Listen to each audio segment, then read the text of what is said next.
as we kind of prepare ourselves physically and mentally and spiritually, just begin to make that subtle shift from the human doing that got you out of the bed this morning and look in the mirror. Sometimes I'll do that and make sure it's me before I put a lot of work into it. And then just take a few deep and gentle breaths with me, and on the inhale, if it speaks to you, kind of inhale the energy and the sweetness of this sacred space. And when you exhale something that your body just doesn't need anymore.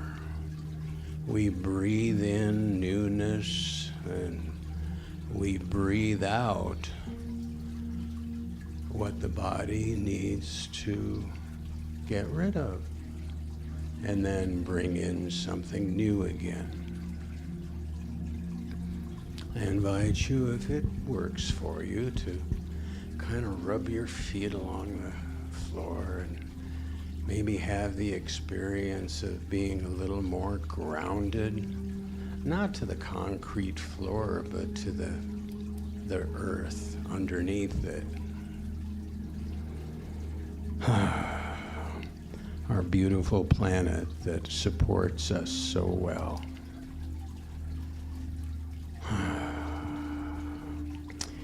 And now begin to feel the sense of no longer being a human doing, but a human being. Just being.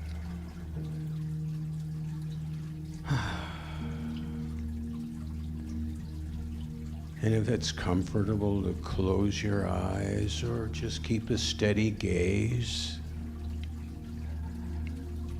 and realize that we are all on a journey.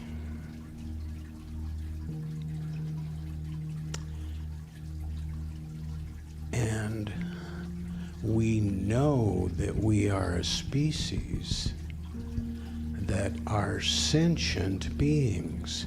There is something both out there and in here that drives us and inspires us and sustains us. That higher power or spirit or whatever name you choose to put on it, it is that greater something. And since we came into this world, even before our first breath on the outside, we were all ready to be welcomed and make decisions out of our experience.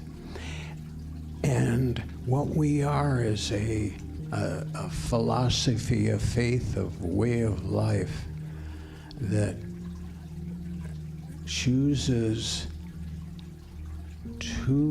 one of two basic choices, and that is the choice of feeling some form of love and some form of fear. And when we first came into this world, it has been proven, and if you have any doubt, I invite you to research it on your own, that we came into this world as little babies with only two fears.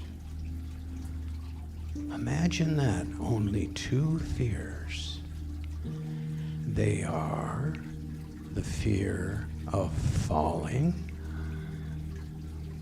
and the fear of loud noises. Everything else we were either taught or we kind of made it up for ourselves depending upon what happened.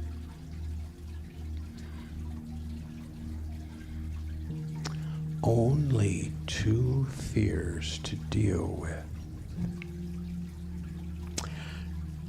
So I invite you to use that beautiful mind to examine some form of fear that might be kind of in the mix right now.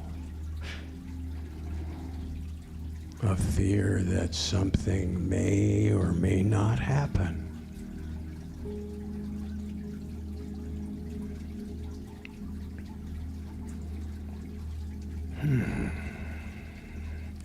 Breathe in. Let go, breathe out, and decide if on the exhale a little portion of that fear might be invited out. I'm being polite. You no longer need it. And now I'm suggesting that you go back maybe 10 years of your life, whatever stage of it you are in right now, and remember a fear from that time that no longer has a hold on you.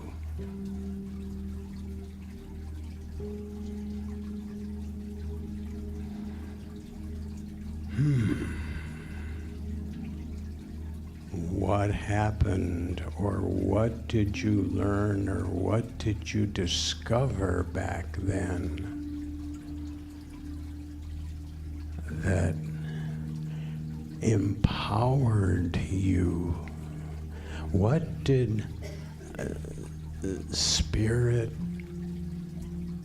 higher power, education, change of mind let you see that the fear from back then was all made up or somehow no longer needed, and so it left?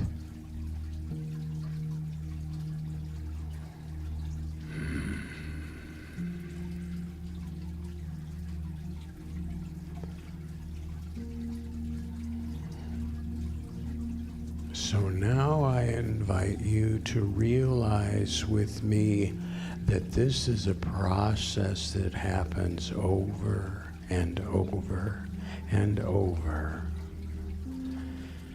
From the day we drew our first breath till the day we draw our last.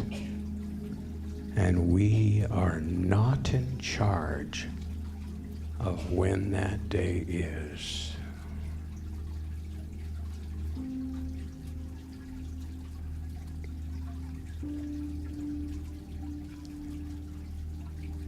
This morning is about expressions of love. One of our slogans for the Center for Spiritual Living Prescott is love spoken here.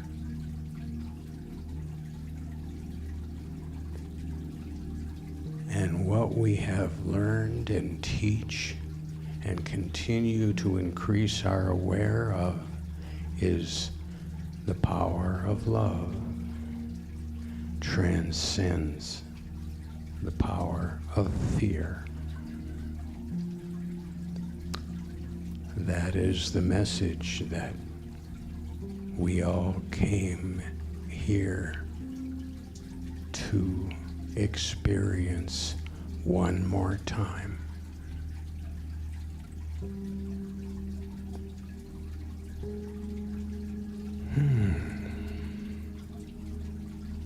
Breathe in the purity, the sense of that higher power at work.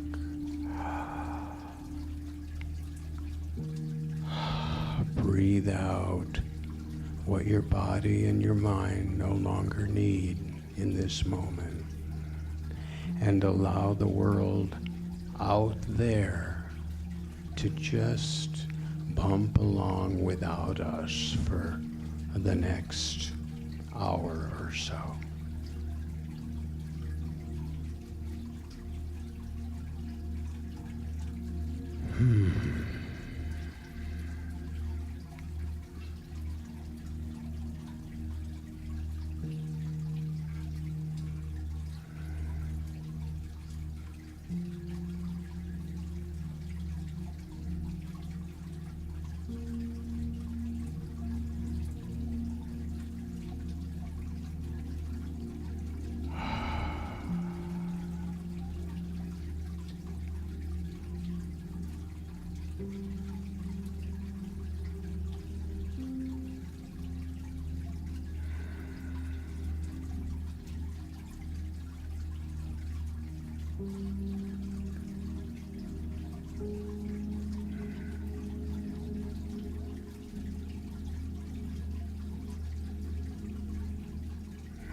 There is a power in this universe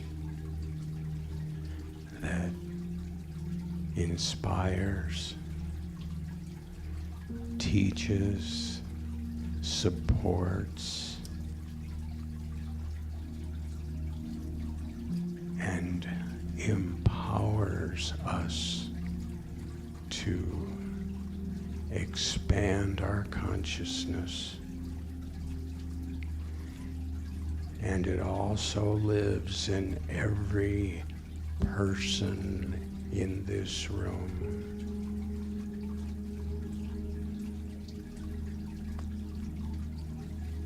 We are once again about to more fully understand how we shall use it in the next moments, days, weeks of our time.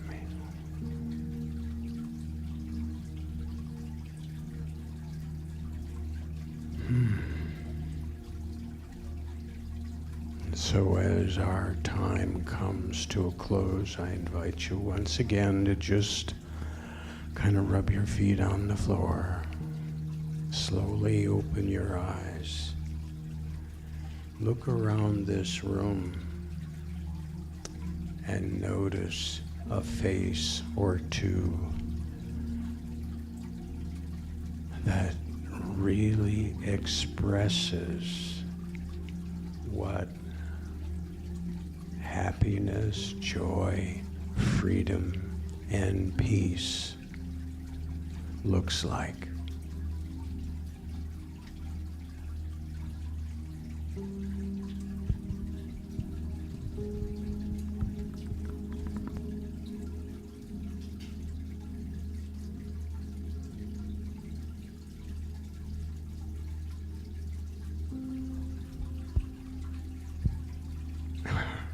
There's one.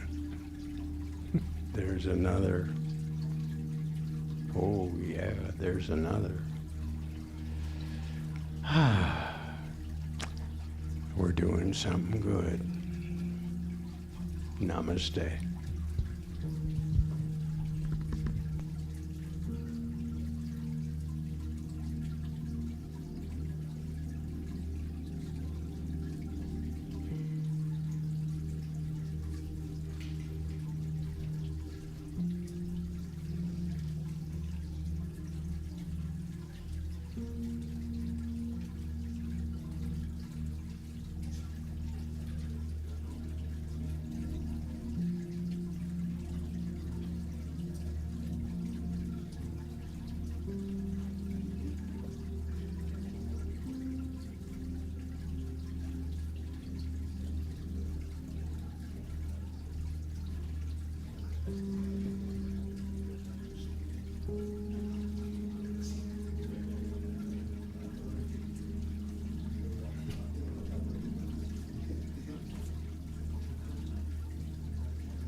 Good morning, everybody.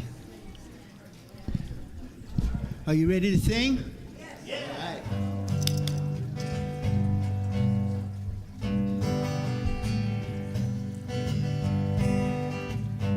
When we look and we see things are not what they could be, God's counting on me. God's counting on you. when we look And we see things are not what they should be, God's counting on me. God's counting on you. knowing We'll all pull through, knowing we'll all pull through, knowing we'll all pull through, me and you. Again. Knowing we'll all pull through, knowing we'll all pull through, knowing we'll all pull through, me and you. Time to turn things around. Trickle up, not trickle down. God's counting on me. God's counting on you. Time to turn Things around. Trickle up, not trickle down. God's counting on me. God's counting on you. Knowing we'll all pull through, knowing we'll all pull through, knowing we'll all pull through, me and you. When we need big problems solved, let's get everyone involved. God's counting on me. God's counting on you. When we need big problems solved, let's get everyone involved. God's counting on me. God's counting on you. Knowing we'll all pull through, knowing we'll all pull through, knowing we'll all pull through, me and you. Again. Knowing we'll all pull through, knowing we'll all pull through, knowing we'll all pull through, me and you. What we do now, you and me, will affect eternity. God's counting on me.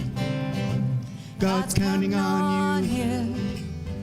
What we do now, you and me, will affect eternity. God's counting on me. God's counting on you. Knowing we'll all pull through, knowing we'll all pull through, knowing we'll all pull through, me and you. When we work with younger folk, we must always give them hope. God's counting on me. God's counting on you. When we work with younger folk, we must always give them hope. God's counting on me. God's counting on you. Knowing we'll all pull through, knowing we'll all pull through, knowing we'll all pull through, me and you. knowing we'll all pull through, knowing we'll all pull through, knowing we'll all pull through, me and you. all of us together. Okay, am I on? I'm on. Thank you. Thank you to the, I love their music, right, Augustino's? Thank you so much. Yeah, so it's Sunday. It's a nice breezy day outside, and give yourself a round of applause for making it here to work on you, right? I was reading some tips on parenting, and one of the things it said when you're praising is to say, you should be so proud of yourself, so that they learn internal validation as opposed to external, and then you can follow up because I know I'm proud of you, so you should be so proud of yourself. I'm proud of you. I'm proud of anybody that shows up to do the work because the work is very challenging sometimes. It really takes a steady, consistent course of you. So welcome to CSL Prescott. We are so happy to have you here, and I know I am deeply humbled that you are here, and always close to my heart is your dedication and commitment to our beautiful center. It humbles me every Sunday when I'm here. Practitioners, if you're out there, please stand. I know Mel is here. So we do have a 3-minute miracle after. If you need a jolt for your week to keep on going, or you just are maybe having some difficulties and you just like for someone to know that which is greater than you can imagine for you, then Mel and I will be happy to pray for you after. We'll ring that bell 4 times saying you can be anywhere, but you can't be here.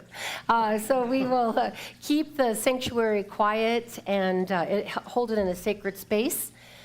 If you're, just stay seated if you want prayer. And then there's 2 of us, so you just wait. Your prayer isn't any less important than the person that we're praying with. So we want to be here for you with that. If you're at home, thank you for joining us. We deeply appreciate you tuning in. And it's going to be a beautiful Sunday. We've got a great talk, and we have a wonderful practitioner, Mel, with us. So let's read our beautiful affirmation. I am a divine being. My nature is clarity, calmness, harmony, and love. I accept everyone for who they are. My body is healthy and whole. Namaste.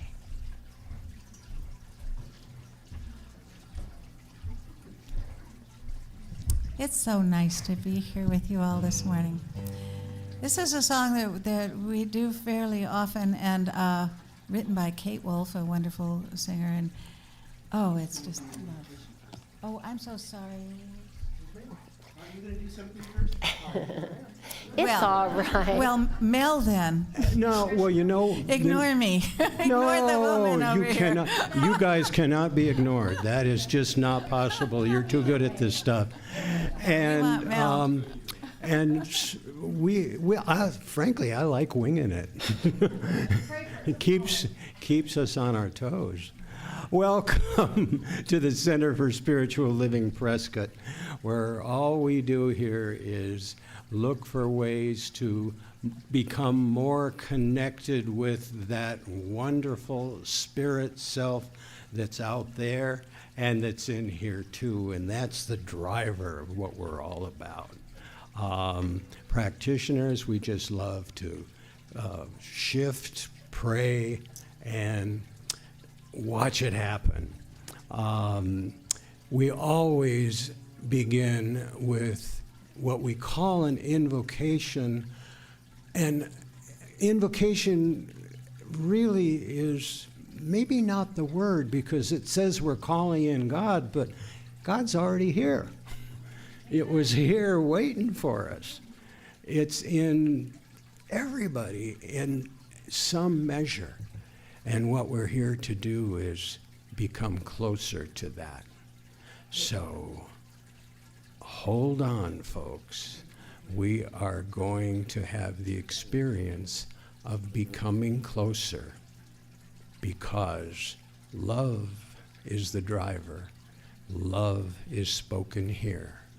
And I'm going to give you a personal definition, because you're going to find one for your own self. And that is, to me, love is my desire that each and every soul and body and spirit in this place be, do, and have what you want and need, whether or not it involves me. And to the degree it is appropriate to involve me, I will play. And so get ready to experience love today. Okay? Take it away, guys. It just so happens that this song is called Give Yourself to Love. To love. Yes. So please sing along.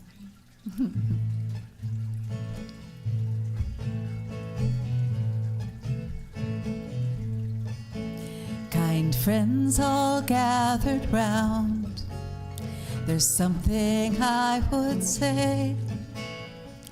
What brings us together here has blessed us all today. Love has made a circle and it holds us all inside. Strangers are as family, and loneliness can't hide. So give yourself to love, if love is what you're after. Open up your heart to the tears and the laughter, and give yourself to love. Give yourself to love. I've walked these mountains in the rain. I've learned to love the wind. Been up before the sunrise to watch the day begin. I always knew I'd find you, though I never did know how. Like sunlight on a cloudy day, you stand before me now. So give yourself to love, if love is what you're after. Open up your heart to the tears and the laughter, and give yourself to love. Give yourself to love. Well, love is made of fire and planted like a seed. Love can't give you everything, but it gives you what you need. Love comes when you're ready.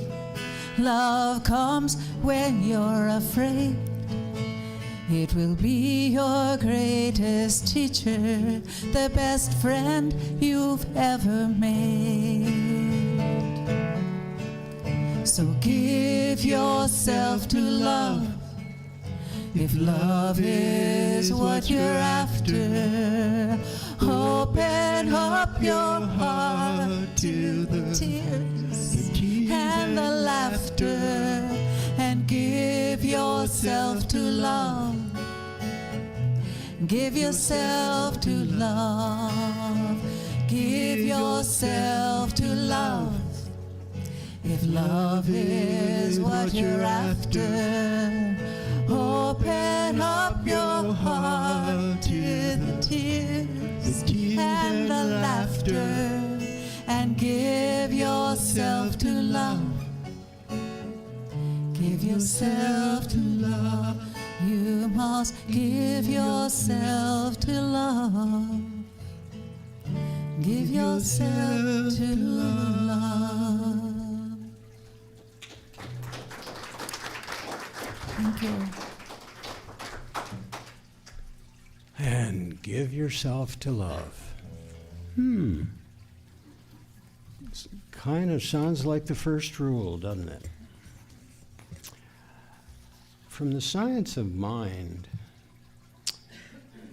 we have daily guides that speak to what's going on in the world and in us. And one of them just grabbed me, and I'd like to share it with you.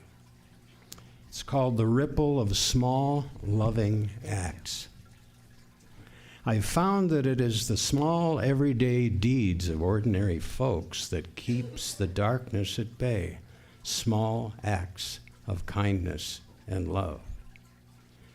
That was J.R.R. Tolkien from The Hobbit. And from Ernest Holmes, I believe in the eternal goodness, the eternal loving kindness, and the eternal givingness of life to all. I invite you to just contemplate those words for just a few seconds or so.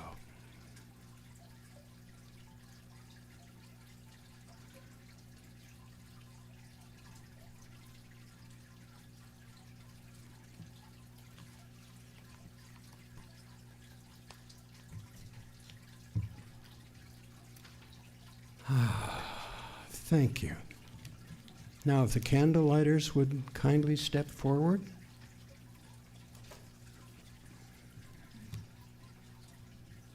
The Center for Spiritual Living Prescott, guided by the science of mind, acknowledges the diverse faiths and spiritual traditions that enrich our world.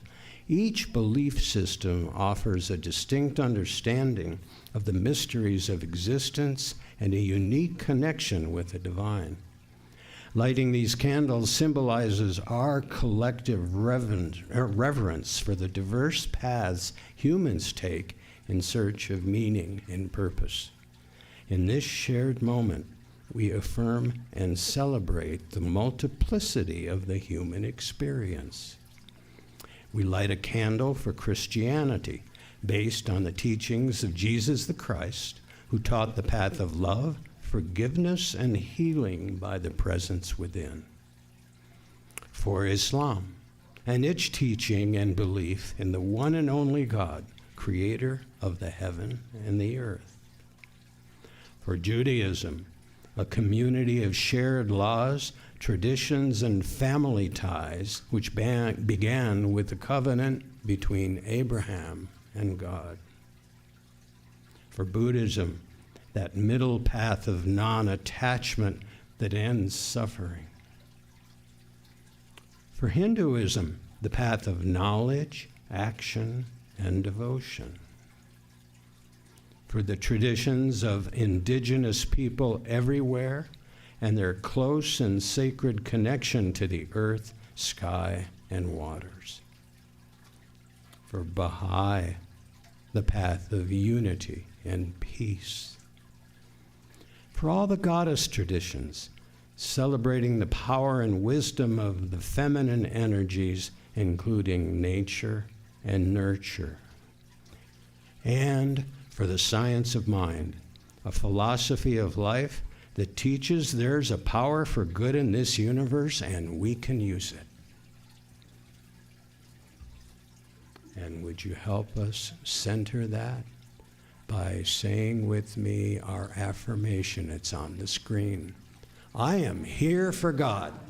My purpose is to express the nature of God as love, abundance, and joy in everything I do. The good I seek for myself is what I desire for all people everywhere. And so it is.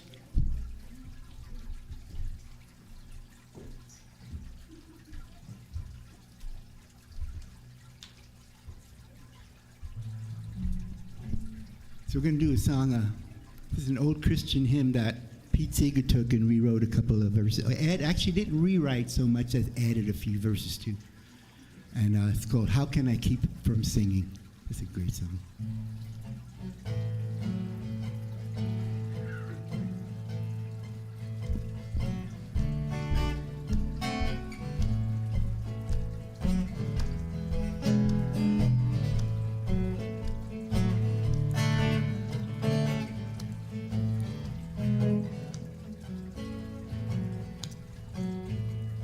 My life flows on in endless song, above earth's lamentation.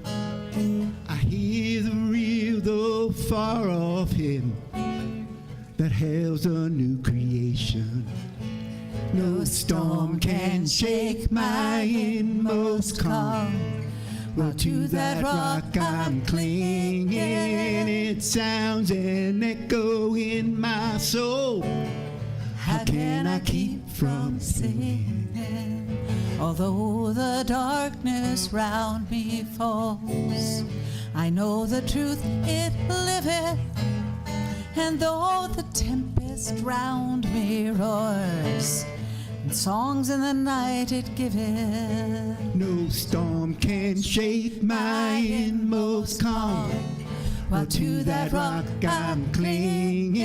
Since I rejoice, heaven and earth, how can I keep from singing?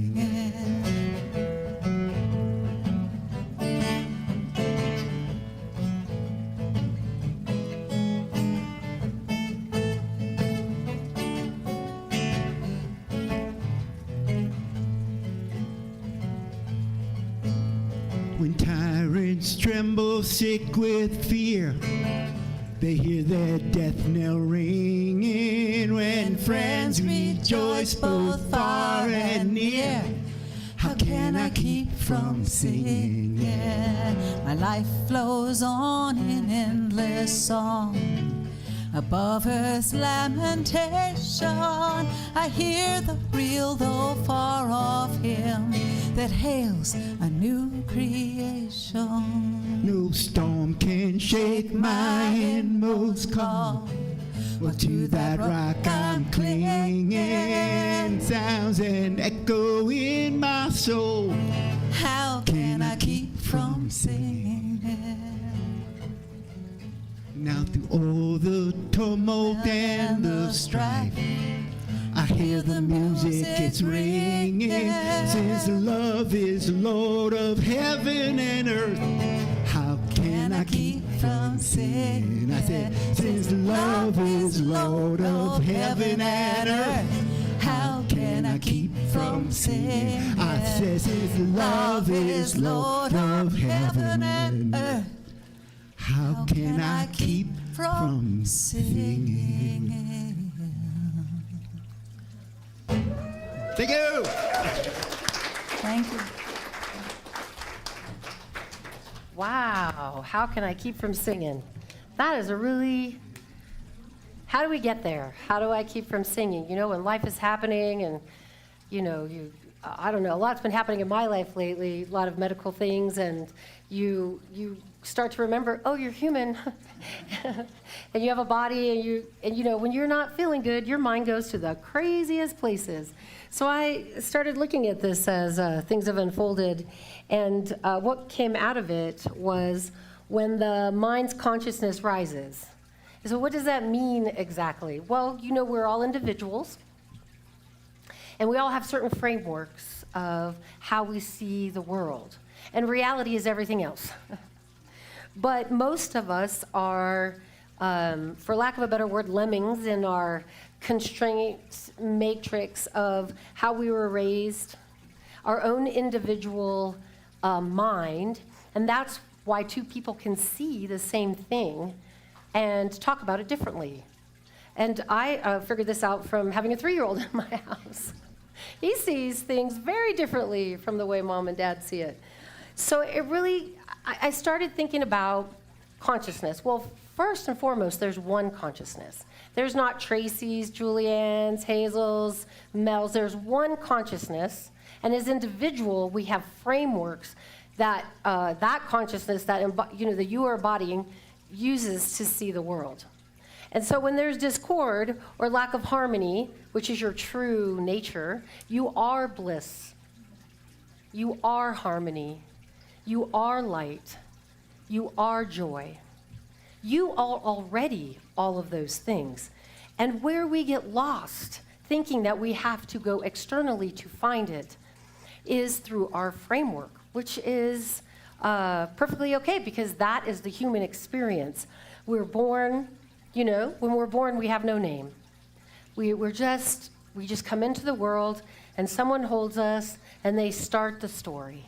They start to tell us how beautiful we are. They start to tell us, when we're infants, I was told, of course you want to take all the babies home, Tracy. That's why God made them so cute, so somebody would want to take care of them. And we start to cultivate them through our framework. And depending on what you were told is basically what you're going to be, typically what you would pass on. And here lies the crux and the beauty. Because that is, once you realize it's the crux, it's the freedom then also to set you free to your true nature, to your harmony, to your bliss, to your joy. So if you are not in harmony, bliss, or joy, that is not something that is oozing out of you, self-empathy, self-compassion, joy, and all of those other feelings we talk about, then you are in your framework. Our job, according to Tracy, is to start to look at the framework and to start to dissolve it. So as individuals, our goal is to become less of the individual framework and more of who we truly are. And what rises then is a natural state of empathy. We don't have to contrive it. We don't have to go, oh, I could have been more empathetic. Now, this is a start to wanting something more. But once you give that to yourself, you'll always give it to others. And how we start to do that is to notice.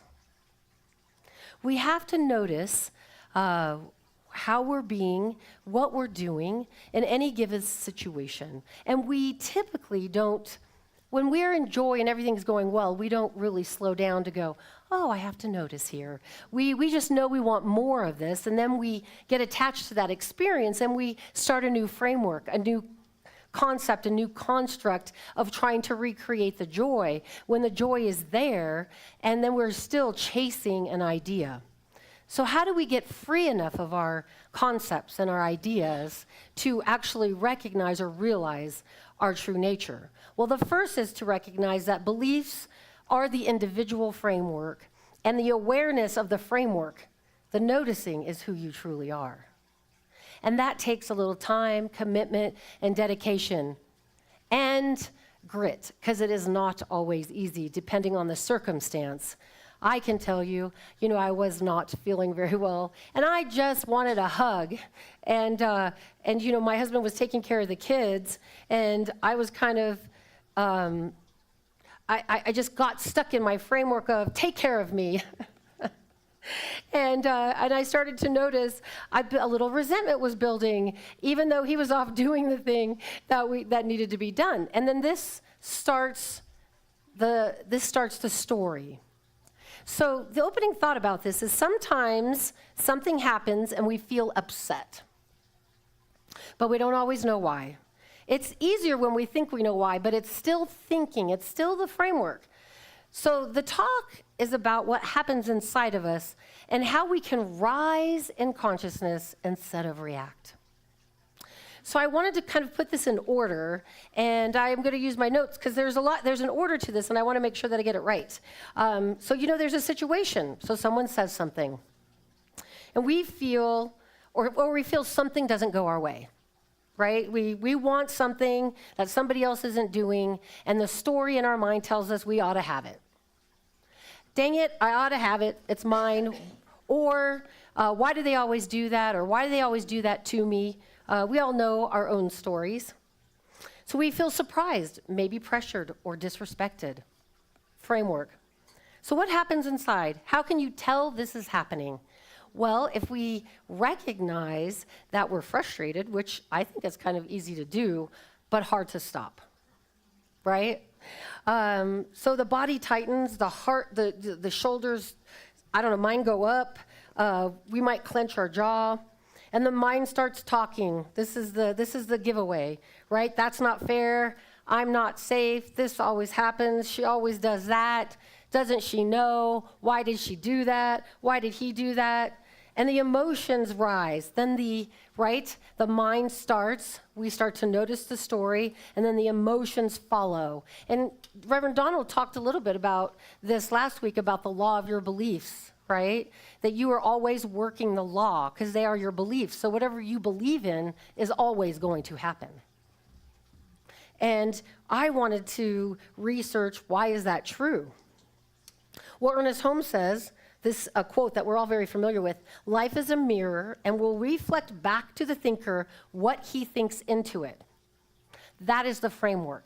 That's what he's saying is, you are somewhere, something happens, and then a self-judgment occurs somewhere in that process.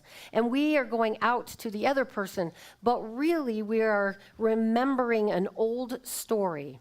And we are attached to this old story, and it is making our body react. And before we know it, our whole being is reacting, and we are in the personality, we're in the framework, and we're out of the joy and the bliss that we truly are.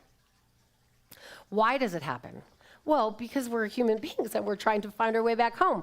And we are all intermixing, and we're all bouncing off one another, and that really is the gift, although it doesn't feel like one if someone is perceived to be doing something to you.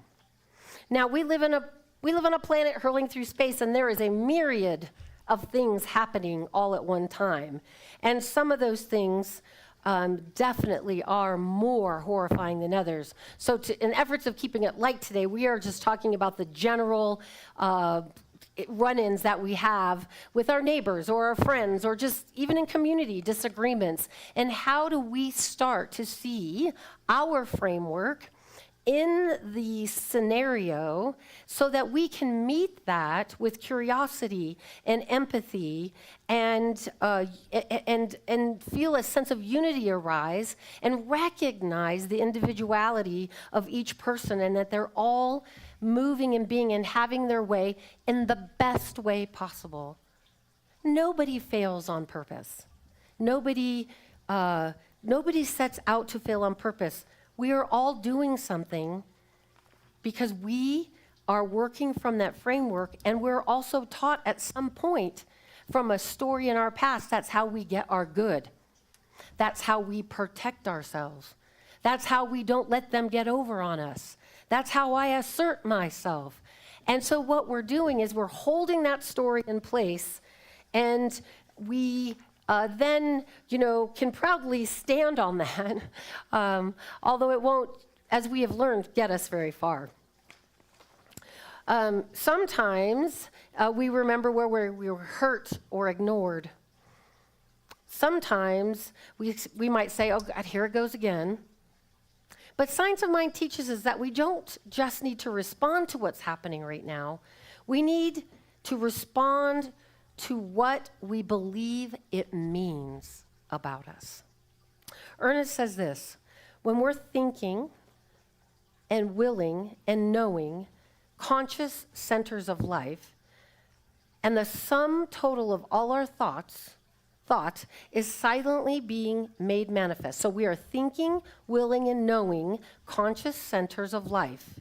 And the sum total of all of our thought is silently being made manifest. Because where you put your attention is what grows. Where you put your attention is surely going to come to be. And this is how we know that our law of life, our beliefs are coming into being. But sometimes it feels so much like the other person is doing the doing that we really don't see the story or the construct behind how we're accepting that as our own, right? It is so much easier to blame. I don't know about you, but it is for me. That can't be you, though, right? That cannot be you. So what you believe shapes how everything lands. And therein lies the beauty. If everything is shaped by your belief system, then you can start to take notice and believe, Ernest says, and then you get to, by power of choice, start to look at it, start to journal about it, start to follow those feelings, and to recognize your orientation towards life, your particular framework. Are you a suppressor? Are you do you use your voice to express? Do you go stand in a corner and pretend like it didn't happen? We're all doing something. And what Ernest says is whether you react and yell, whether you react and go hide, whether you suppress, the one thing for sure is that if it is not looked at, it will just continue. And it just seems like an ever-ending, you can take 1,000,000 classes, but if you're not willing to look, it won't change. And that's the beauty of our philosophy. So the way this moment might land depends on your belief. If your belief is they deserve it, you might feel justified. If your belief is I lost control and now everyone thinks badly of me, you might be an anxious person. If you believe I should have known better, you might have shame. If your belief is I never get it right, you might have hopelessness. If your belief is, I can't show how I feel, you might be a person that shuts down. Now, the beauty is there's nothing wrong with any of those things. This is just how we've learned to get by. The beauty in this is that when you start to notice it, you can start to inquire into it. Where did I learn this? What do these feelings have for me? Instead of judging being that way, you inquire into being that way. And when you inquire, the universe says, oh, she wants to know, he wants to know. And it starts to bring us the information that we need to really and truly see the joy and the peace and the love and the joy that we are. And that those scenarios points not just to what happened, but it is the belief behind your response that it's really pointing to. Ernest says we are not bound by precedent. We can change our thinking. And in doing so, we change our experience because what we're giving our attention to is a new idea. What we want to be cautious of is that we're not just creating another concept, a new belief.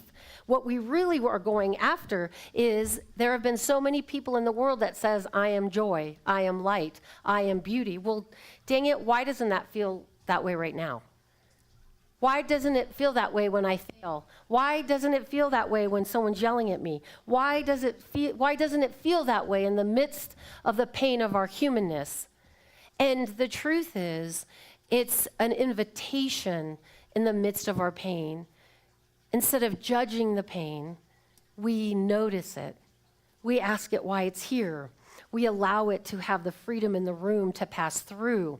And then when we do that, we let go of it, the structure or the framework can fall. And then what remains is the most beautiful empathy for yourself. And it radiates out because once you see it for yourself, you then see it for everybody else.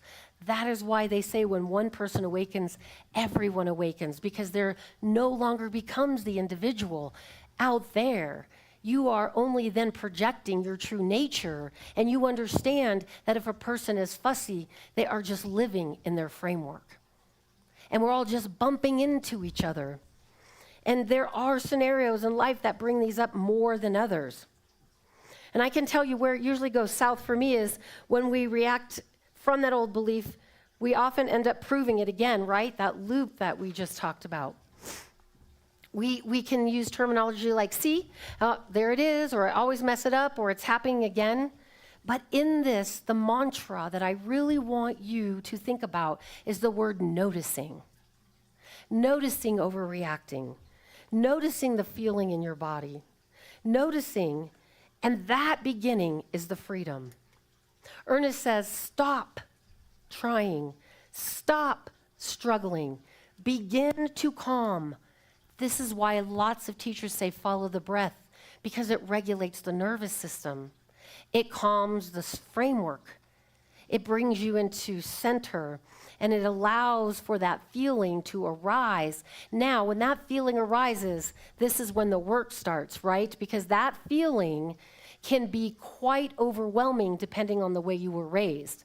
That feeling that says, I could have did it better, I shouldn't have done that, or, oh, I need to call them, or, oh my God, I need to apologize, which all of those things may be true, but if we are doing it from our framework, we're doing it to get rid of that feeling. And if we get rid of that feeling, then we can't explore it, to dissolve it, to see the light behind all of it, right? So when we go out, whether it's to react, the same thing can happen when we're apologizing. We have to check our intention or a motive for every action that we have to see the underlying feeling behind it, because there is the crux of our own personal framework. And when we get in tune and in touch with that, and we really see it and we sit with it, which can be quite difficult. But if we start with the mantra noticing, then with the mantra I am safe, and then we write. So something happens in the writing that takes the idea from our mind, and a lot of unconscious stuff comes out in our writing, things that aren't at the surface level of our consciousness.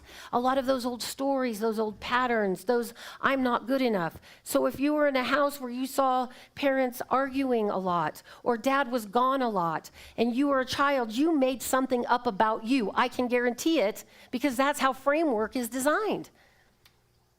Right? If dad was an alcoholic and mom yelled a lot, if you didn't have any money, if something was going on and you were a small child and you are building your framework and things are unhappy at home, you are going to make up something about yourself, and then that is going to go into that unconscious framework, and when it's reignited through a conversation or something you see, then that story is going to play out over and over and over again.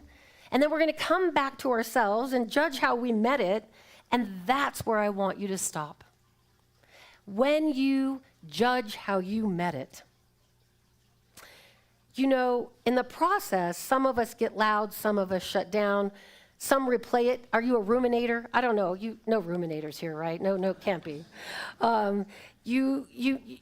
Some of us make other people wrong, and these are all coping mechanisms. But in that space after, the recognition of it is where most of us do something to be distracted. We turn on the TV, we start scrolling, we eat, we do anything that we can not to have to look at how the situation unfolded, but most importantly, to avoid the feeling that we have in our gut that is saying, listen to me. I am showing you the way. And yes, it's uncomfortable because you believe something that's not true. And I'm trying to tell you that it's not true. And you are trying to hold on to it for dear life, like it's the truth. And the reality is that feeling just wants to be expressed through you and be released so that you can feel that joy and love and abidance that you truly are. The question is, what's really going on? Ernest says healing is not accomplished by analyzing, but realizing something about yourself. That's the beauty of our philosophy. That's what he was pointing to.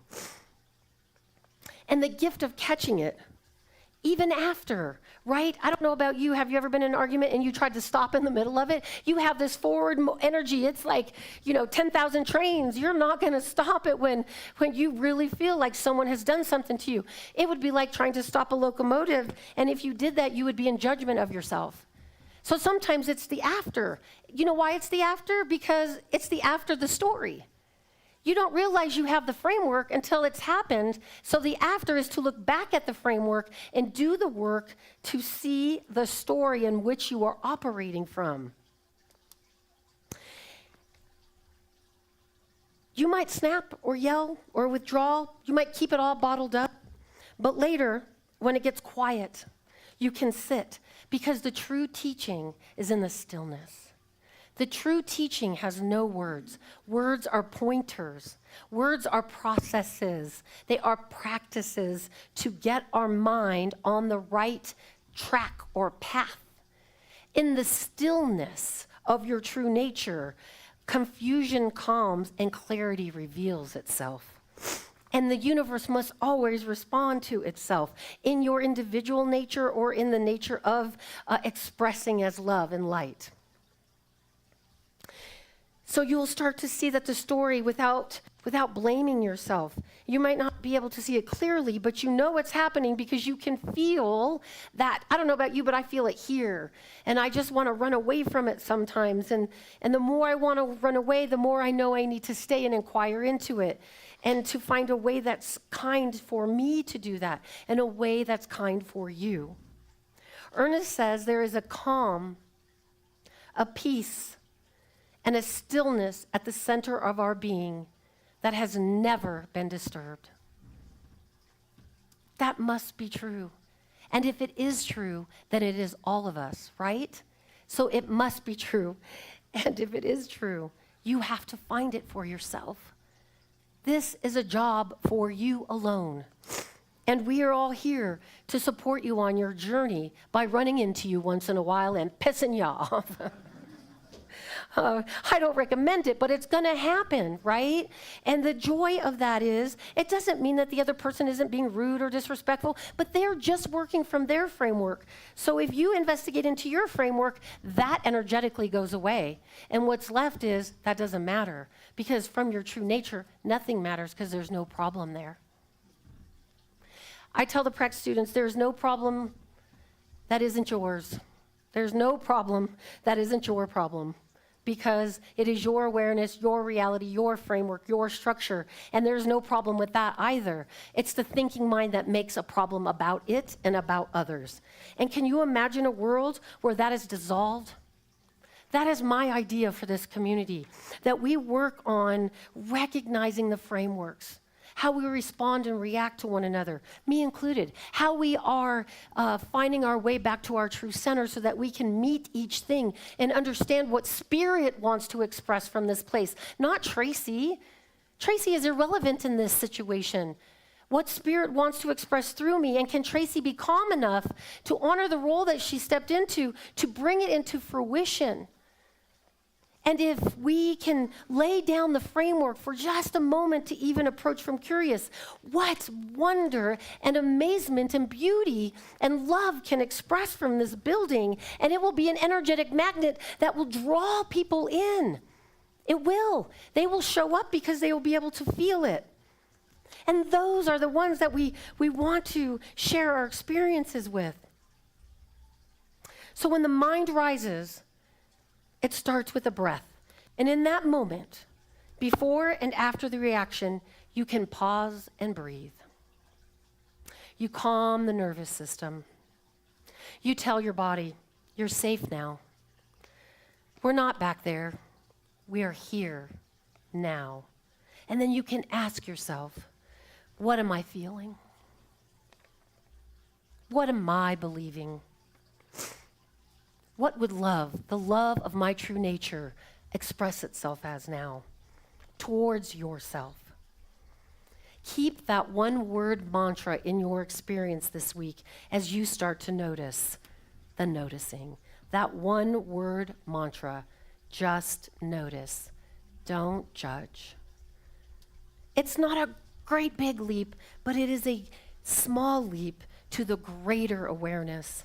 Just one gentle, honest pause changes the whole framework and opens you up to a new clarity, a new breath of life, a new feeling that expresses itself to you and through you. Ernest says this, the power within you is the same that holds the planets in place. It is the same intelligence that governs the universe. So you just sit with it. Don't dissolve it, just notice it. Don't even try to fix it. Just sit with it. Breathe with that feeling. And if the feeling could speak, what would it say? And write and let the tears flow. Just let it all come till the story shows itself. No blame, just presence remains. Ernest says, be still and know that the inner light is shining always. This metaphor can carry you through the week. The metaphor of the dimmer switch. Think of awareness like a switch that goes up and down. Not on and off, just up and down. And when something gets hard or something happens, the switch doesn't flip to full light. It's a gradual increase as we move that dimmer switch up and down. But you can just turn it a little, just a little curiosity, and then pause and notice. Does it want to be turned up a little bit more? And when you sit with the feeling, which is the most important part, ask the deeper question and watch the dimmer switch go up. The room will no longer be dark. The mind will be illuminated. The energy will be your true nature. And when you are the witness to your own life, you will start to see, and you will start to release, and to let what's happening happen. And you will be able to find your way through it easily, graciously, always applying the empathy that is a natural reaction from doing the work within. This week, when something triggers you, or when there might be some discord in your life, use the mantra notice. What is this moment inviting me to see, feel, or choose? And remember, you're not in the dark. You're just turning up your light. Let it shine. Namaste.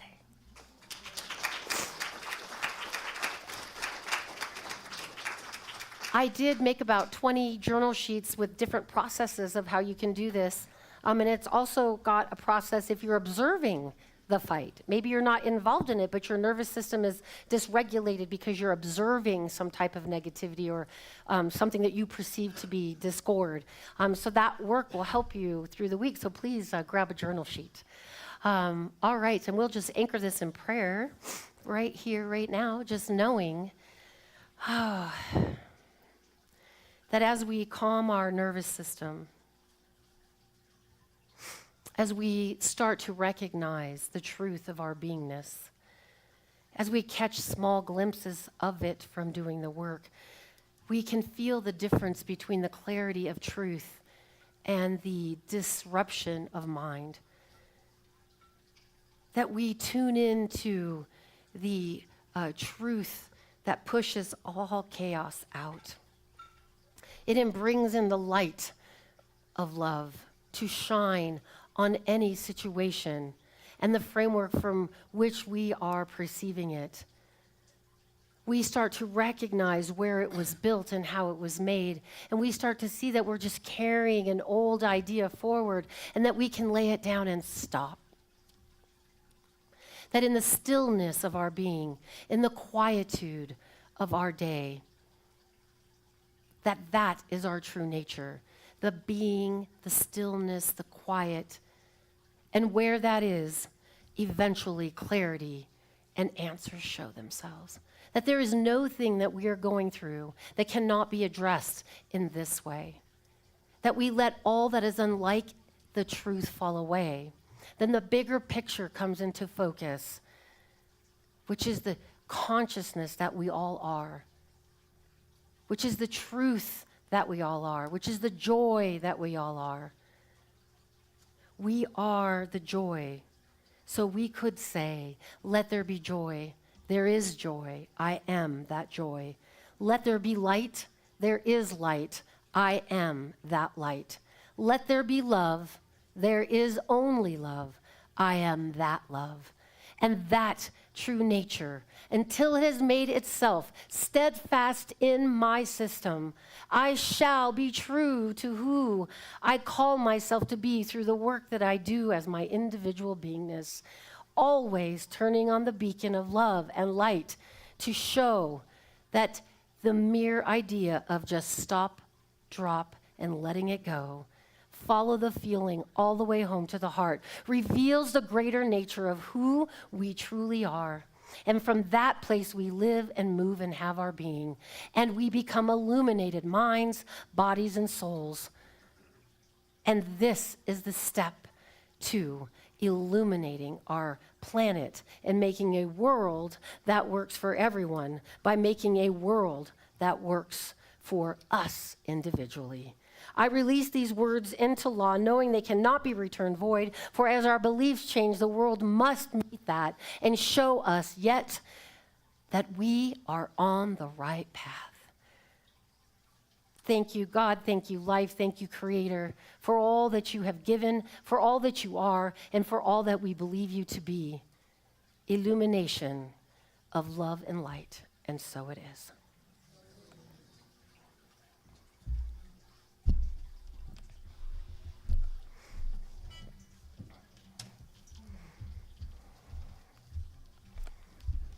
Without really knowing what to talk with today, I think we picked the perfect song to do right now. And thank you, Tracy.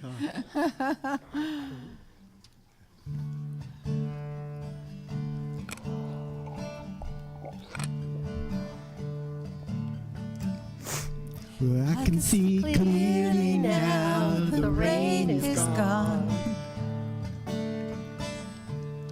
I can see all obstacles in my way.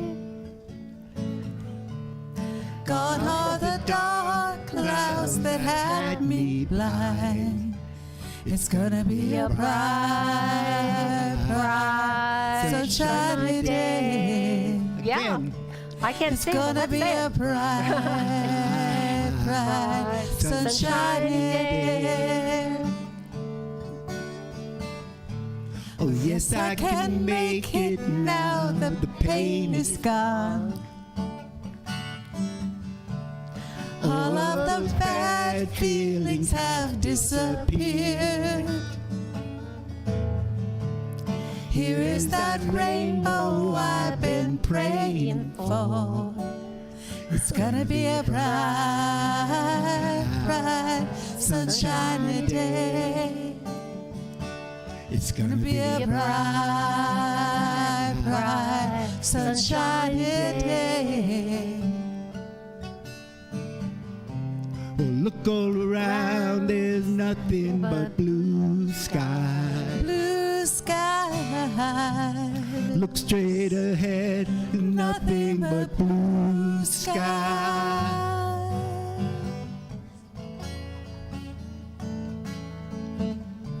Well, I can see clearly now the rain is gone. And I can see all obstacles in my way. Here is that rainbow I've been praying for. It's gonna be a bright,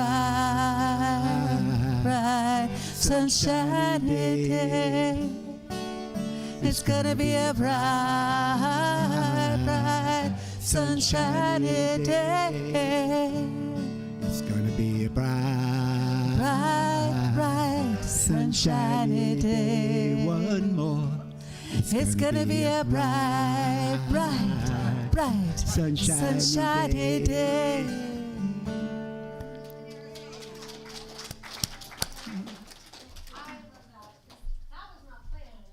And that song could have just been the talk, because you can see your obstacles. You can see clearly. When you see clearly, the rainbow you've been praying for shows up, and the rainbow is your joy and bliss. And then when you step outside, you can hear birds you've never heard. You can see flowers you've never seen. You see the world in a different way. When the constructs fall, the truth is the only thing that remains. And that can scare the crap out of the ego, but that's okay, because we're here to make it feel safe and warm and loving the best way we can. I'm telling you, I love when Spirit brings the right song at the right time. That's because we're all one. All right, and it is that time in service where we're going to read our affirmation and, just talk about circulation. And if we're all one, everything's circulating, right? And everything that you give in time, talent, and treasures is always used appropriately, and we tithe to other organizations with your gifts, and the universe is always just going like this, and we honor that. So read these beautiful words with me.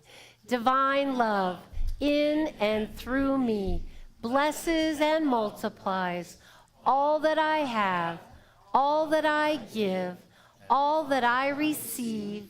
Thank you, life. Oh, let's get over here. Okay. No, I have a T-shirt. It's a folk music thing. I have a T-shirt that says 3 chords and the truth, which is a folk music.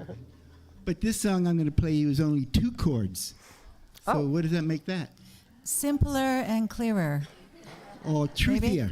Truthier. Truthier. Truthier. This is a song I wrote a while back. It's called Lay Your Hands.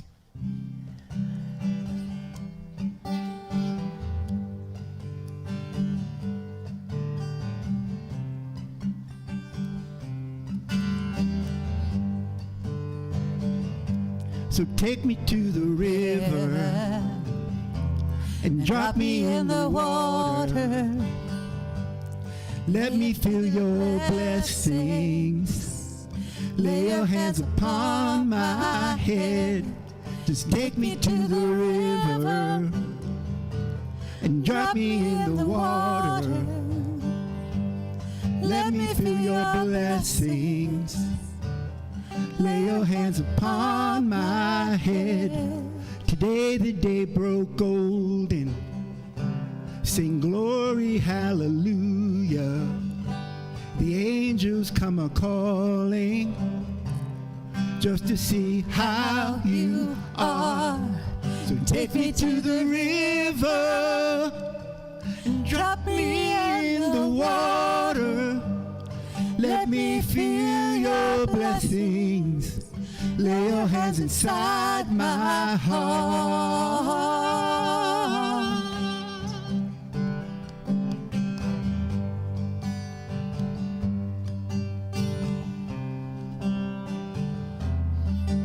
Here we go again. Some children came to see me to ask about tomorrow. They wondered, would it be here? And if it was worth their time, there's so much I could tell them, but still they just have to find it out. But I wish that I could reach out, and take all their hurt away. So take me to the river and drop me in the water. Let me feel your blessings. Lay your hands upon my head. Take me to the river and drop me in the water. Let me feel your blessings. Lay your hands inside my heart.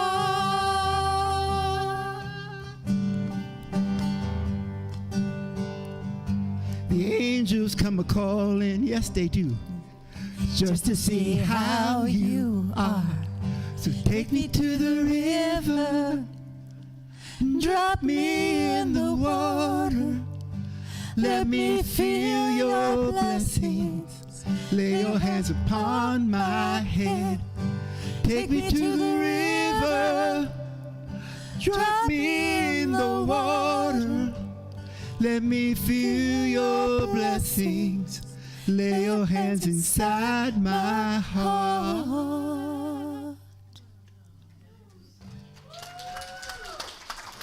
Tom.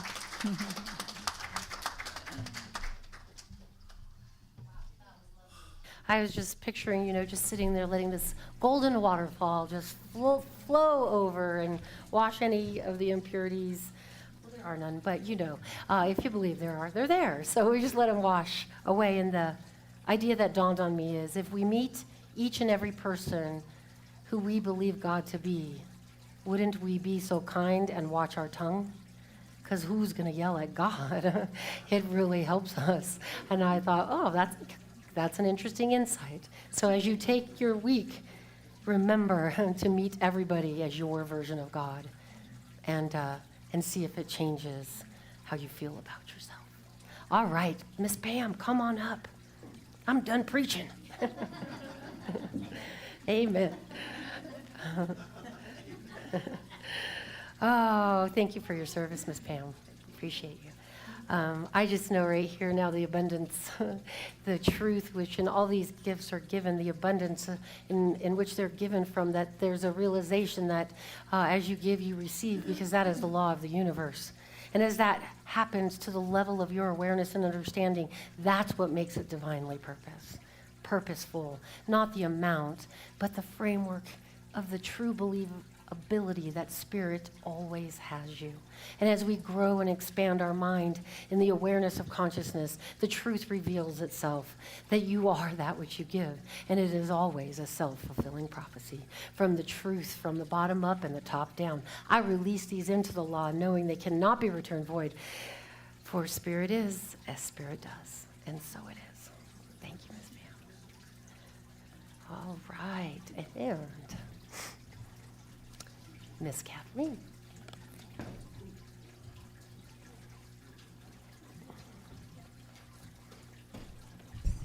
Good morning. If you are new to our center this morning and visiting us, and if you are comfortable, we'd like you to stand and tell us your name. Yes. Oh. Hi, Sharon. Welcome. Welcome. It's nice to have Namaste. you. Anyone else? Hi, Marla. Hi, Marla. Welcome. Great to Welcome. have Thank you. Is there anyone else? Okay. Those of you who are our new guests today, when you leave the sanctuary, go to the bookstore and find the section of previously read and much loved books, and find one that calls your name. Take it with you, make it your own, and enjoy it. And then follow your nose, smelling the coffee, to Sibley Hall, and enjoy refreshments there. Introduce yourself to others, and they will introduce themselves to you. And enjoy the morning. Patrick's classes of Tai Chi meets on Tuesdays at noon. There are volunteer opportunities here at the center for you to join and become a vital participant, such as groundwork, building maintenance, hospitality, bookstore, tech booth, greeters, candle lighters, lots of opportunities. The group of 8 will have their last meeting this Thursday, May the 22nd, and then no meetings during the summer, and you will begin again in September. Holding you in the light for Nina, cards are on the table in the entrance to Sibley Hall. Love and prayers can be expressed on them and then dropped into the box. And next Sunday is the last Sunday of May, and so we call that Salad Sunday.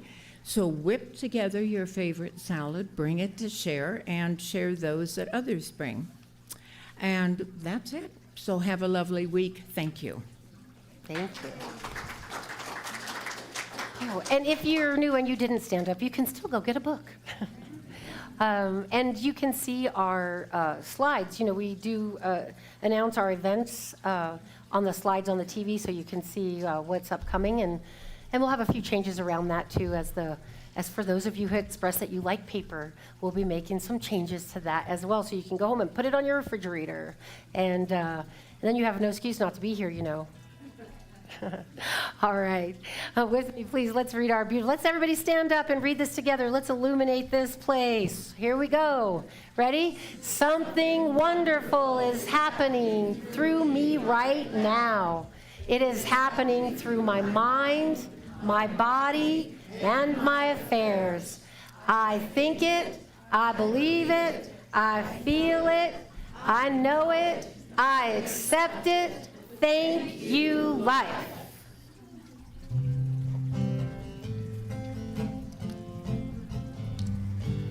Yes, there is peace on earth, and yes, it begins with me. Yes, there is peace on earth, the peace that was meant to be. With God as creator, we're a family. Let us walk with each other in perfect harmony. Yes, peace begins with me, and this is the moment now. With every step I take, let this be my joyous vow, to take each moment and live each moment with peace eternally. Yes, there is peace on earth. Yes, it begins with me.